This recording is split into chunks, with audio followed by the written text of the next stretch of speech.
नमस्कार, आप देख रहे हैं दर्शक न्यूज 24। तो आइए फिर एक नजर डालते हैं यूपी चुनाव की रस्साकसी के माहौल में। आज फतेहपुर जनपद के बिनकी कस्बे के खजुहा रोड स्थित ईदगाह मैदान में भागीदारी परिवर्तन मोर्चा तथा जन अधिकार पार्टी की जनसभा को संबोधित करते हुए आईएम के राष्ट्रीय अध्यक्ष असदुद्दीन ओवैसी ने साधा बीजेपी और सपा पर निशाना। कहा कि प्रधानमंत्री नरेंद्र मोदी को रात को खेतों की रखवाली करना चाहिए, क्योंकि किसानों की दिन रात की मेहनत की कमाई आवारा मवेशी खा रहे हैं। इसकी चिंता किसी को नहीं है। उन्होंने कहा कि मुस्लिम महिलाओं के बारे में प्रधानमंत्री नरेंद्र मोदी जो हितैषी बन रहे हैं वह एकमात्र बहानेबाजी है। बेहतर होगा कि प्रधानमंत्री नरेंद्र मोदी मुस्लिम महिलाओं छात्रों को पढ़ने के लिए प्रेरित करें।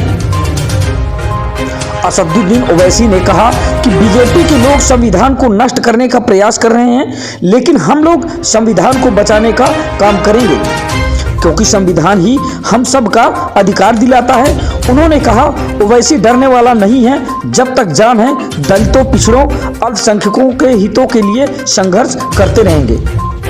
उन्होंने संबोधन के दौरान कहा, जानकारी हुई कि सपा बिनकी विधानसभा क्षेत्र के प्रत्याशी दयालु गुप्ता को सिर्फ मोदी की दाढ़ी पसंद है, ओवैसी की दाढ़ी पसंद नहीं। जो अनाप शनाप भरता है, जो विधायक नहीं बना है, सरकार भी नहीं बनी है और ना ही कभी बनेगा, गुरूर है, अहंकार है, जो अल्पसंख्यक समाज से कह रहे हैं कि ना तुम्हारा वोट चाहिए ना साथ चाहिए।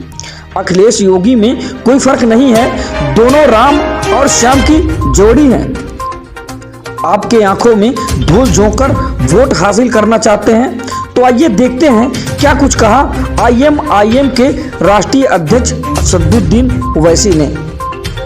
बहुत सारे लोगों को आपने जिता करके भेजा, बहुत सारे नेताओं ने आपके बीच में वादा किया, लेकिन कोई वादा आज तक पूरा नहीं हुआ। जब धान की फसल होती है तो न तो मंडी का विस्तार हुआ और न खरीद ही सरकारी रेट पर होती है। बसपा कार्यकाल में बाईपास का काम शुरू हुआ था और आज तक पूरा नहीं हुआ है।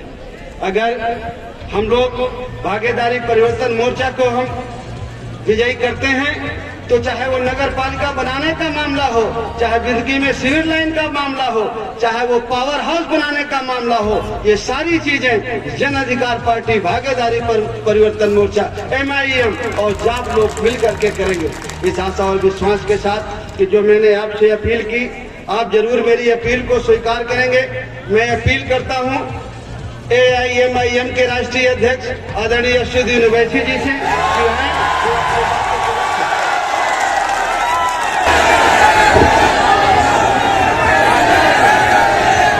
अस्सलाम वालेकुम वरहमतुल्लाहि वबरकातुहू। जनाब बाबू सिंह कुशवाहा साहब, अध्यक्ष जन अधिकार पार्टी व कन्वीनर भागीदारी परिवर्तन मोर्चा, यहाँ पर जन अधिकार पार्टी के प्रत्याशी मोर्चा जो कमजोरों की आवाज को उठाना चाहती है, जो मजलूमों को उनका हक दिलाना चाहती है, जो सामाजिक न्याय पर हर मजलूम समाज के लोगों की हिस्सेदारी की लड़ाई बाबू सिंह कुशवाहा लड़ रहे हैं और उस लड़ाई में बाबू सिंह कुशवाहा के साथ ओवैसी भी साथ खड़ा है। मेरी आप तमाम से गुजारिश है कि आप यहां से हमारे भाई लक्ष्मी सागर को वोट देकर कामयाब करिए और यहां पर जो टोपी पहनता है, जो नहीं पहनता है, जो दाढ़ी रखता है कि जो दाढ़ी नहीं रखता, ये एक सामाजिक न्याय की लड़ाई है और इससे ध्रुवीकरण की राजनीति और तुष्टीकरण की राजनीति अगर कोई कर रहा है तो उसका नाम समाजवादी पार्टी और बीजेपी पार्टी है। मुझे ये भी बताया गया कि यहां पर जहानाबाद से अनूप पटेल प्रत्याशी है, जाप पार्टी के, और सदर से भोला सिंह साहब है। इन तीनों का निशान गैस का सिलेंडर है। आपसे गुजारिश है कि आप इन उम्मीदवारों का साथ दीजिए और साथ ही साथ ये भी बताना चाहूंगा कि समाजवादी पार्टी बीजेपी को रोकने में नाकाम साबित होगी। आपने 2014 में बीजेपी को वोट दिया था, 17 में दिया था, 19 में दिया था, फिर कैसे जीती बीजेपी? हमने आकर आपको कहा था वोट दो बोल के? हमने तो नहीं कहा था ना। तो आपके वोट की कीमत उस वक्त बढ़ेगी, आपकी अहमियत उस वक्त बढ़ेगी जब आप जाप पार्टी का और मजलिस का साथ देंगे। क्योंकि समाजवादी के नेता जानते हैं कि अल्पसंख्यक समाज का मुसलमान हमारा कैदी है, उसका काम सिर्फ दरी बिछाना है, उसका काम सिर्फ गुलामी करना है और उसको दबाया जा सकता है। इसीलिए इस तरह की बकवास समाजवादी पार्टी का प्रत्याशी कर रहा है। तो मेरी आपसे गुजारिश है कि आप अगर अपनी अहमियत को बताना चाहते हैं, और आपकी अहमियत है, अगर आप अपनी अहमियत को बताना चाहते हैं और बताएंगे, आप मुझे यकीन है आप यहां से जाप का साथ नहीं चाहिए, वो मेरे साथ मत आइए, ऐसा कहा उन्होंने। तो अब मैं एक मिनट सुनिए, देखिए अगर आप नारे लगाएंगे हम चले जाएंगे। आप हमारी बात सुनिए आए, सुनिए। ये बिंदकी के सपा के प्रत्याशी का नाम क्या है? गुप्ता जी, मुझे मालूम है तुमको सिर्फ मोदी की दाढ़ी पसंद, ओवैसी की दाढ़ी नहीं पसंद। तो ये गुप्ता हैं, इनको ओवैसी की दाढ़ी पसंद नहीं है, इनको मोदी की दाढ़ी पसंद है। अब आपका काम ये है कि जो इस तरह से अनाप शनाप बकता है, जो अभी ना विधायक बना ना कभी बनेगा इंशाअल्लाह ताला, लखीर का फकीर लखीर ही रहेगा, फकीर ही रहेगा इंशाअल्लाह। और ना इनकी पार्टी अभी सत्ता में आई है, तो ये इनका गुरूर, ये इनका अहंकार है कि वो अल्पसंख्यक समाज के मुसलमानों से कह रहे हैं कि ना तुम्हारा वोट चाहिए, ना तुम्हारा साथ चाहिए, मैं मोदी का भक्त हूं, मोदी का चेला हूं, और अखिलेश मेरा कुछ भी होगा मगर मुझे आपका साथ नहीं चाहिए। ये समाजवादी पार्टी का असली चेहरा है। इसीलिए आपने सुना होगा, मैंने अपने कई भाषण में, अपनी तकरीर में कहा कि अखिलेश और योगी आदित्यनाथ में कोई फर्क नहीं है। ये दोनों राम और श्याम की जोड़ी है जो आपकी आंखों में धूल झोंक कर आपको वोट हासिल करना चाहती है।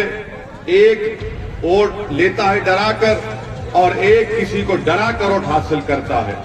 तो आज आपको ये फैसला बनाइए, समाजवादी पार्टी बीजेपी को नहीं रोक पाएगी। अगर कोई रोक पाएगा मोदी और योगी को, तो उसका नाम बाबू सिंह कुशवाहा है। उस पार्टी का नाम जन अधिकार पार्टी है।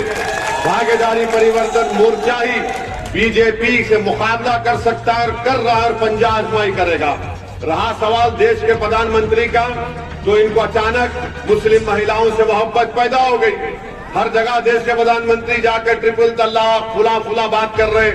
मैं देश के प्रधानमंत्री से पूछना चाहूंगा कि इस विधानसभा में खेतों में रात में किसान सो नहीं सकता है, जानवर उसके खेत को खा लेते। प्रधानमंत्री एक रात यहां पर भी गुजारो, आके आप इन खेतों में गुजारो। देखो पशु घुसकर सुबह तक किसान की फसल को खा लेता है। और प्रधानमंत्री से हम कहना चाहेंगे, मुस्लिम महिला से आपको कोई मोहब्बत नहीं है, आप ड्रामाबाज हैं, आप एक्टिंग करते हैं। अगर आपको मोहब्बत है तो कर्नाटका की उन बच्चों को अपने घर को बुलाइए, हाथ से चाय बनाकर पिलाइए और कहिए बेटा पढ़ो, हिजाब निकाब पहनकर, तुमको डरने की जरूरत नहीं है। और ये समाजवादी का गुप्ता और नरेंद्र मोदी और योगी आपको डरा रहे हैं। उस कर्नाटका की बच्ची ने क्या कहा था, जब मैं डरती हूं तो क्या नारा लगाती हूं? जब तुमको कोई डराएगा तो क्या नारा लगाओगे? अब डर निकल गया, अब डर को बाकी मत रखो। उम्मीद पर वोट दो जाप पार्टी को, बाबू सिंह कुशवाहा को। ओवैसी का साथ सिर्फ मजबूरी की हालत में मत दो, मुझ पर रहम खाकर मत दो, बल्कि ओवैसी और बाबू सिंह का साथ इसलिए दो कि आपको नेता बनना है, आपको लीडर बनना है। आप कल तक कभी नाराज हुए सपा को तो कभी बसपा को, अरे कब तक इनके पैरों का फुटबॉल बनोगे? आज आपको अपने मुस्तकबिल का फैसला करना है। जो लोग हमारी बेइज्जती करते हैं, ये कहता है दाढ़ी वाला टोपी वाला साथ मचाओ, तो उत्तर प्रदेश के मुख्यमंत्री हमको क्या कहता है, किस जबान से मुखातिब होता है टीवी चैनल पर? आप बताइए कि ये जबान इनकी है। तो मालूम हुआ कि आपकी अहमियत नहीं है और सब ये समझते हैं कि इनको डराओ, ये डर जाएंगे। आपसे कह रहा हूं, डरना नहीं है। भारत का संविधान सबके लिए बराबर है। आपकी जान की कीमत, योगी की जान की कीमत, मोदी की जान की कीमत, ओवैसी की जान की कीमत, बाबू सिंह कुशवाहा की जान की कीमत सब एक है। नाम मुख्तलिफ होगा मगर इज्जत और जान की कीमत एक है। और अगर कोई संविधान की धज्जियां उड़ा रहा है तो हम संविधान को बचाने की लड़ाई लड़ रहे हैं। तो मेरी आपसे गुजारिश है मेरे अजीज दोस्तों और बुजुर्गों, आप यहां से जन अधिकार पार्टी के प्रत्याशियों को कामयाब करिए, मजबूत रहिए और इंशाअल्लाह ताला जिंदगी बाकी रही तो मैं दोबारा आऊंगा यहां पर। इसी मैदान में इंशाअल्लाह एक बहुत बड़ा जलसा होगा और मेरी जबान से भड़काऊ भाषण होगा।